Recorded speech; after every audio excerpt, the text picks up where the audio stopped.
Greetings.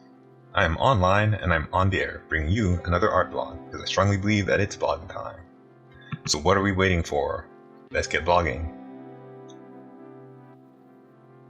So for the better part of the year, I've been working on this Unreal game prototype project type thing.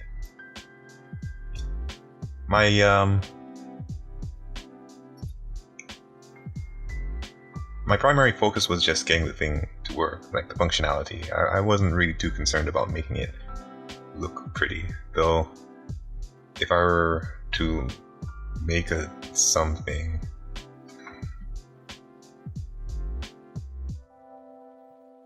my primary focus was just getting the functionality to work. I figured I would show off some of my progress since my last blog about Unreal game development, dev stuff, that kind of stuff. As you can see here, I have my own custom character in the game engine. I could have made this character look like just about anything. I tweaked the jump function a bit. It's still a little odd, but it's a lot better than what I had before. These energy balls will increase my health and my mana. I'm not certain if I had that in the previous installation. I set up some doors. That's kind of neat. There are different types of doors. This one opens automatically. This is a button door. It only opens if you hit a button on the keyboard or the controller thing. Right now I have it set to E, so when you push the E key, the door is supposed to open up. Unless I blueprinted something wrong, then yeah. And this door over here opens if you have the correct key card, which I do, because the key card is saved in my game's save file. I have a saving function. I have saving functions. I've got saving functions. Ain't that cool? I can save games. It's pretty neat. It's pretty wicked. I'll get back to that, the save function later. Let's see what happens if I remove the keycard from my save. I just disconnected my keycards from the save file, so when I load keycards on the character keycard variable thing, array thing, will be blank. It'll be empty. It'll be set to 0. This is for demonstration purposes. See, I can't open the door without the right keycard. There are 2 keycards here.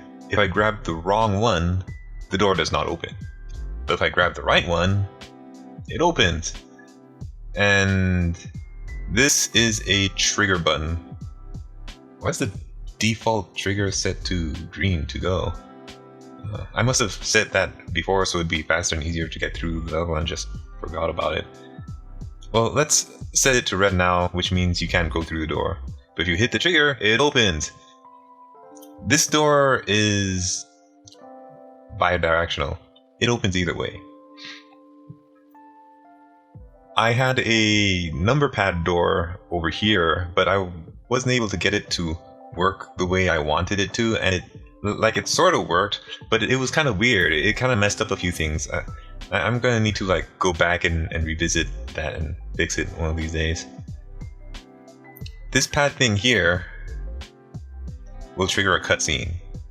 It'd be really cool if I could get something like character animations in a cutscene in the game engine.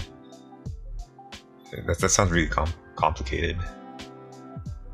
Maybe I could animate it in another program and have the animations running inside the game engine as opposed to trying to animate inside the game engine. I have to look into that.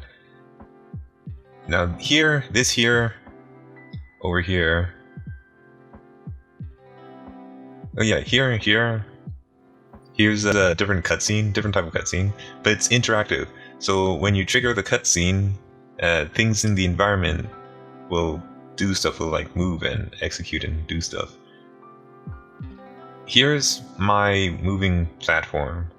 There are different ways that you can execute a moving platform. I use the spline. I'm not convinced that's the easiest way. It's definitely not the easiest way to do this.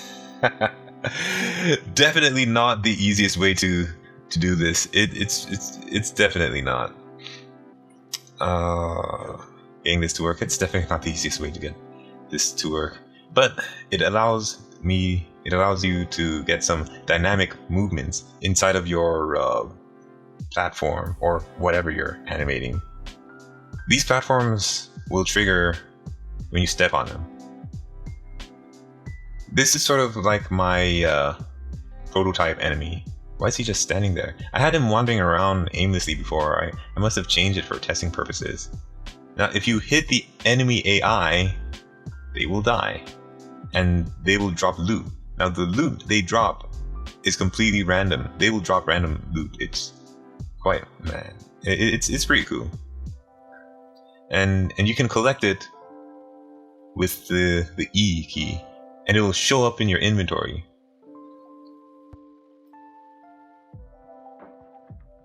And now check out this.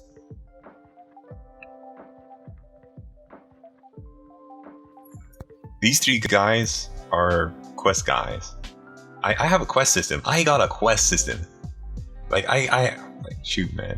Like I had such a hard time getting this quest system to work. Like you just just don't understand, man. Like it's one of the hardest things I've ever tried to like do inside of Unreal, a quest system. Like the quest system and the ability systems, they're both really hard to do, really difficult to implement. Like I had a really hard time with those guys. I don't know if you guys noticed, but I have a leveling system. Sort of. The levels mean nothing right now. Like if you gain a level, your character doesn't get any stronger, so it's kind of meaningless. It'd be pretty cool if I could add some stats so that if the character's level goes up, the character stats, the character gets stronger or gets more HP or something. That'd be cool. I need to figure out how to do that. So yeah, I actually have a makeshift quest system working. Yeah, quest system. I gotta show off the quest system here. It's pretty cool. There are different quests that you can take, and there's a quest chain type thing that you can do. So you can't do other quests till the initial quest has been completed. Now there are different types of quests that you can do. There's location quest, there's an interaction quest, collect items quest, kill enemy quest. I got a boss type character. So if you kill the boss, then save the game, that boss type character will be saved as killed, so they can't respawn. You can only fight them once. And I have a save function and some menu functions. I can save into like different slots, and when I load, that boss character he's not supposed to exist anymore. How did I get this to work before? It did work before, I swear. I swear it did work before.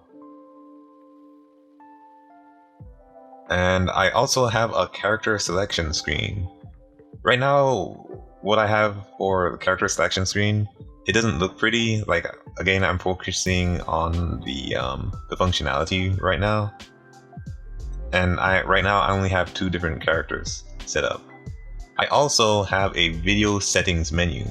Like these video settings are they're pretty basic. I have another more complex video settings menu, but some part of it will only work with newer versions of Unreal, which is kind of funny because I have a shop, right, where you can buy and sell whatever is in your inventory and whatever the shopkeeper has.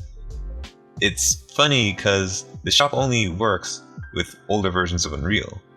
If I try to upgrade Unreal, then the shop breaks.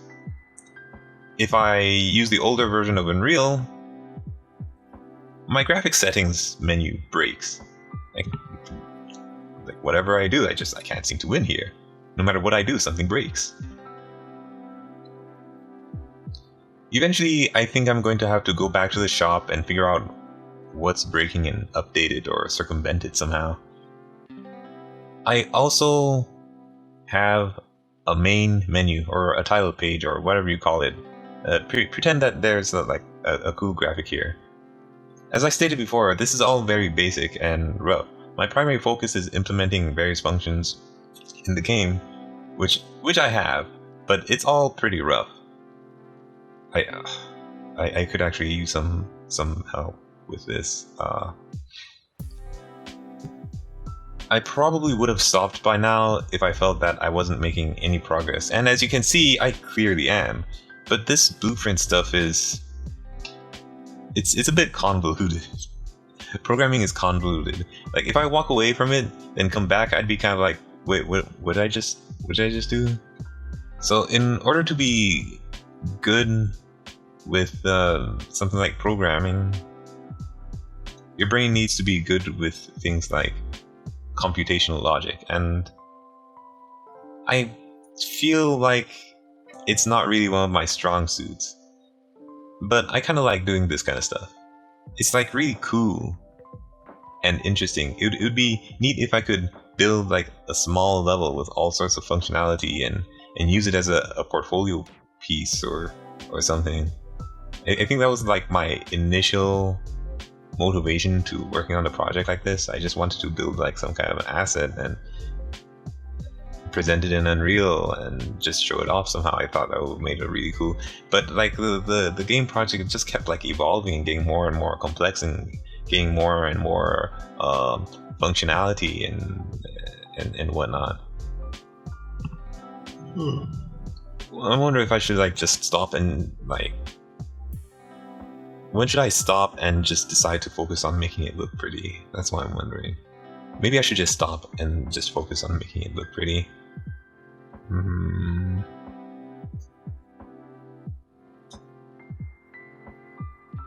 Well, that's all for now. Just wanted to show off the Unreal game project that I was tinkering around with for a while. If you're new here to the WRArtBlog, make sure to hit the subscribe button. If you enjoyed this video, make sure to drop a like, and until next time, good luck out there, cause I know it can be rough.